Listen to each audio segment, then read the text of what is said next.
quartier Cissé, des ravins menacent les habitations. Les populations expriment ce soir leur inquiétude.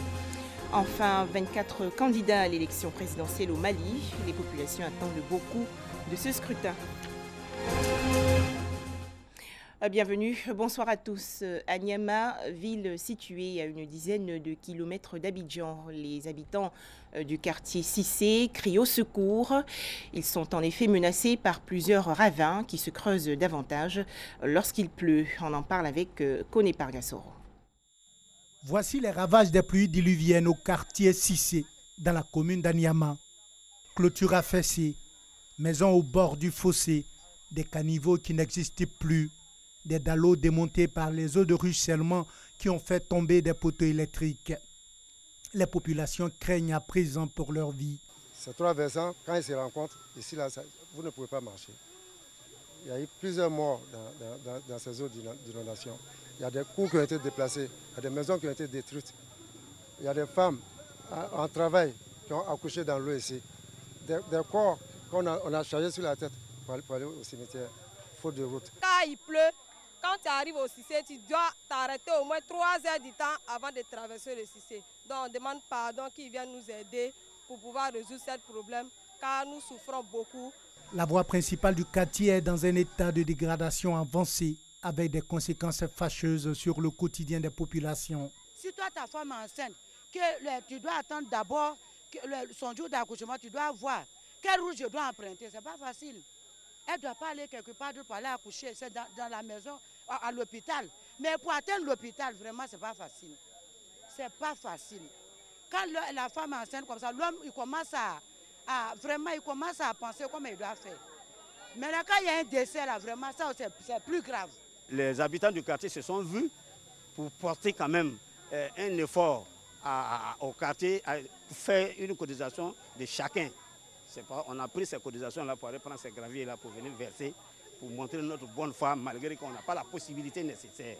Maintenant, on appelle toutes les bonnes volontés de ces pays-là pour nous aider à quitter dans ces pétrins-là. Les populations font ce qu'elles peuvent pour ne pas mettre leur vie en danger. Mais les pluies diluviennes s'annoncent plus fortes que d'ordinaire.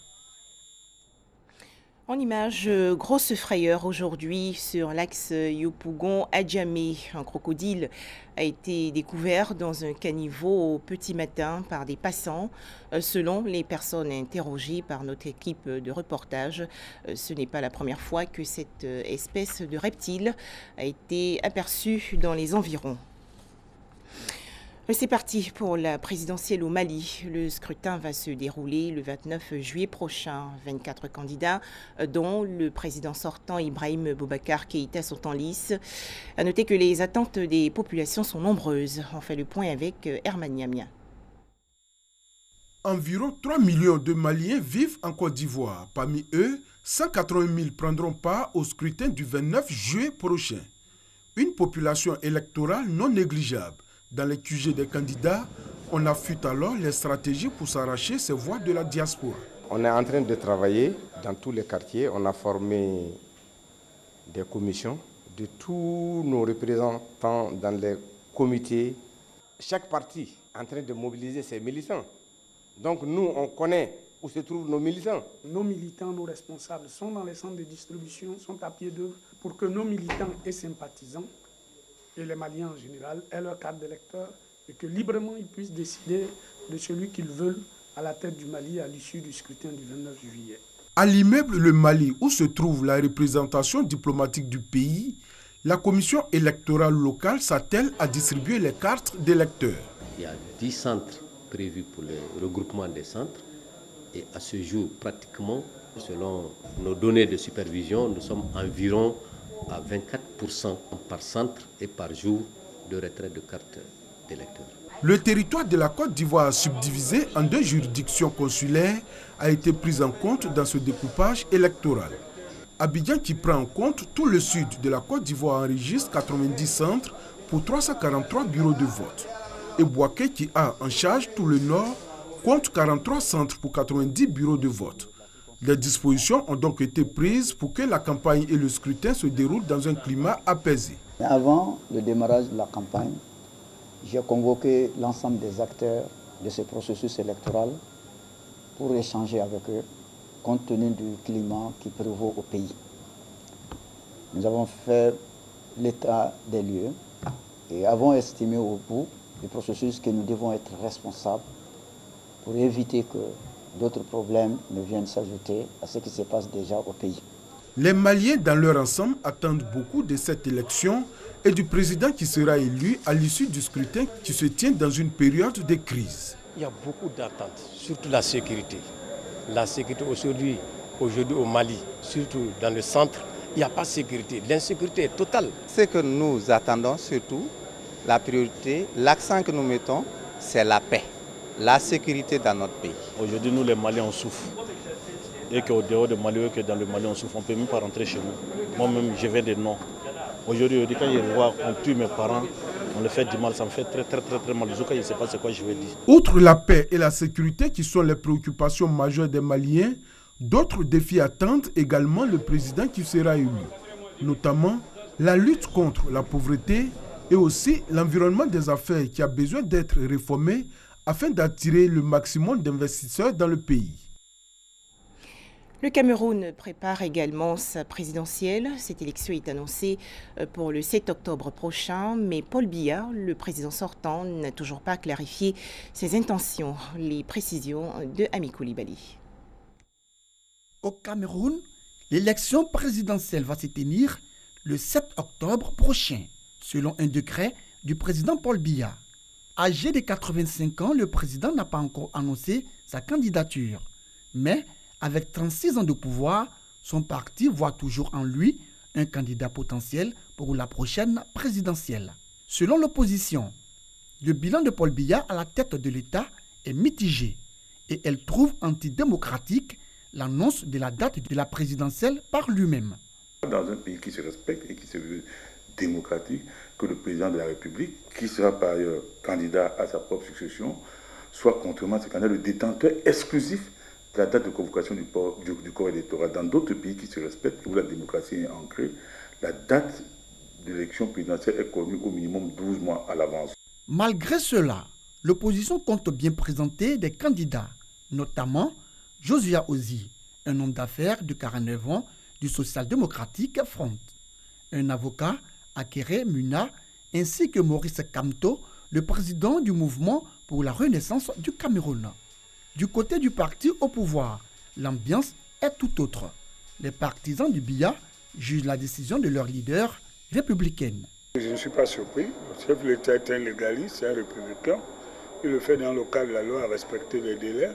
Et il a bien fait de convoquer cette élection présidentielle qui va être un grand moment de vérité républicaine parce que le peuple souverain choisira démocratiquement et dans le cadre de loi de la République le destin qu'il veut, qui doit être le sien. Le scrutin du 7 octobre va se dérouler au suffrage universel à un tour comme l'indique la Constitution, dans un contexte sécuritaire délicat avec Boko Haram qui sévit au nord et des vives tensions dans les régions anglophones.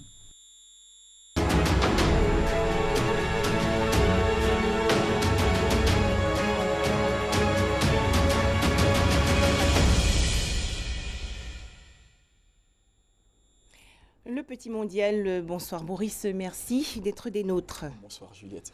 Fin du suspense ce soir avec la demi-finale Croatie-Angleterre. Oui, la deuxième demi-finale de cette 21e édition de la Coupe du Monde se déroule actuellement. Nous jouons près de 55 minutes de jeu et le score est de 1-0 au profit des Three Lions de l'Angleterre. Il faut rappeler aussi que hier, la France a battu la Belgique sur le score de 1-0, se qualifiant ainsi pour la finale. L'Angleterre qui joue actuellement, qui justement a célébré en grande pompe la qualification des Three Lions en demi-finale. Oui, il faut dire que c'est la première fois que les Anglais s'imposent en quart de finale et accèdent aux demi-finales après une séance de tir au but. Ils n'ont jamais eu la chance dans cet exercice-là. Et aujourd'hui, pour encourager cette sélection-là, l'armée a déployé ses ailes et dans le ciel de Londres, on pouvait lire « It's coming home ». Pour ceux qui ne le savent pas, c'est l'Angleterre qui a inventé le football et depuis la création de la Coupe du Monde, l'Angleterre n'a remporté qu'une seule Coupe du Monde, c'était en 1966 et les Anglais espèrent que le trophée reviendra à Londres. Voilà un peu. Beaucoup de déceptions en revanche chez les Belges qui vont peut-être se rattraper ce samedi pendant le match de la 3e place. Il faut dire qu'une 3e ou 4e place pour la Belgique, ce n'est pas mauvais du tout parce que c'est bien vrai que ce soit une très bonne sélection. Les Belges ne nous ont pas habitués à pareille performance en Coupe du Monde, donc ils devraient s'estimer heureux. Malheureusement, les supporters sont ce qu'ils sont. Après la défaite face à la France, ils sont retournés chez eux. Très malheureux pour certains, mais il y en a qui continuent quand même d'espérer que la Belgique va bien sortir de la compétition en occupant la 3e place et qui voient même la France remporter cette compétition. On va maintenant écouter les supporters belges. Je suis un peu déçue pour la Belgique, elle méritait de gagner, mais je suis quand même contente pour la France. J'espère qu'elle va gagner la Coupe du Monde. Donc oui, d'un côté on est content et satisfait d'être arrivé jusque-là. Et on est fiers des joueurs, mais d'un côté, il y a un sentiment de déception qui est là parce qu'on se dit qu'on revivra peut-être ça plus jamais notre vie. Donc voilà. On a la meilleure attaque du tournoi et on n'a pas su mettre le goal aujourd'hui. Donc voilà, le plus intelligent est en finale. C'est tout. Côté français, on est déjà en finale. Les Bleus, faut-il le préciser, bénéficient d'un soutien de taille. Soutien de taille et de poids. Le président français Emmanuel Macron était à Moscou pour assister à cette demi-finale entre Belges et Français. Il n'a pas manqué d'exprimer sa joie, sa gaieté lorsque l'arbitre a sifflé le coup de sifflet final. Et Emmanuel Macron qui a déjà prévu être présent lors de la finale et venir supporter une nouvelle fois les tricolores. Là, sur ces images, il est tout en costume. Est-ce que l'on sait si le président Macron a son maillot des Bleus ? Bon, une chose est sûre, sa femme, Brigitte Macron, elle porte déjà le numéro 24 et le numéro 24 a été choisi à dessein parce que l'équipe nationale, c'est 23 joueurs, du numéro 1 jusqu'au 23. Donc le 24, il est revenu à la femme, à Emmanuel Macron, Brigitte. D'accord. Parlons de la prestation de l'équipe française. Que peut-on dire de celle de l'attaquant Kylian Mbappé dans ce mondial? C'est un joueur qui est précoce. C'est un joueur qui est précoce, à peine 19 ans, en début de compétition. Pelé, le roi Pelé, qui est le meilleur joueur de tous les temps, avait même posté sur Twitter que ce joueur-là l'épatait. C'était l'un des plus jeunes joueurs de la compétition. Il faisait de belles choses. Il faut dire qu'à 19 ans, Kylian Mbappé a déjà joué une demi-finale de Coupe du Monde, de Ligue des Champions. Il se retrouve en finale de Coupe du Monde. Il est 2 fois champion de France, une fois avec Monaco en 2017, une fois avec le PSG en 2018. C'est un joueur d'avenir et il le prouve à chaque match depuis le début de la compétition. Moi, je voudrais qu'on fasse une petite comparaison entre 3 pays, l'équipe de France, l'Allemagne et le Danemark. Bon, la France nous a habitués à présenter une équipe colorée depuis Marius Trésor, Jean Tigana et même Zidane. Et voilà que des pays comme l'Allemagne et le Danemark s'y mettent dernièrement. Qu'est-ce que, selon vous, cela signifie? C'est un brassage, comme on le dit. Le monde est aujourd'hui, on retrouve des Noirs partout. Il y a des Noirs partout. Dans l'équipe d'Allemagne, il y a des Turcs. L'Allemagne est devenue une terre de peuplement. Depuis quelque temps, tout le monde, l'Allemagne reçoit, depuis la Deuxième Guerre mondiale, l'Allemagne reçoit tous les peuples. C'est pareil aujourd'hui dans les pays du nord de l'Europe, on reçoit tout le monde. Et un joueur qui prouve qu'il a le talent pour évoluer dans une équipe, qu'il soit né dans le pays ou pas, à partir du moment où il accepte la nationalité, peut porter le maillot de ces équipes-là. Donc la France nous a habitués à cela, mais toutes les nations européennes s'y mettent aujourd'hui. On va revenir aux supporters français. Ils ont célébré la qualification des Bleus. C'était la liesse partout dans le pays. Comme en 1998, lorsque les Bleus remportaient leur première Coupe du Monde, les Français sont sortis nombreux. Ils ont envahi l'avenue des Champs-Élysées. On va le voir maintenant en images.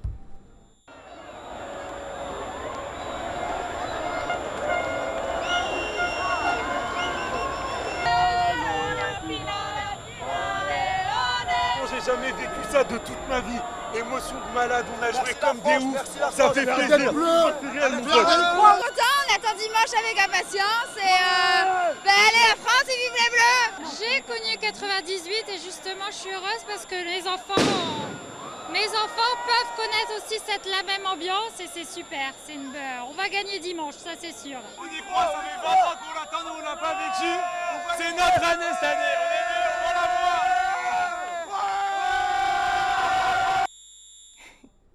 Il faut noter, Boris, que la qualification de la France pour la finale de ce mondial 2018 a été effective grâce à un défenseur.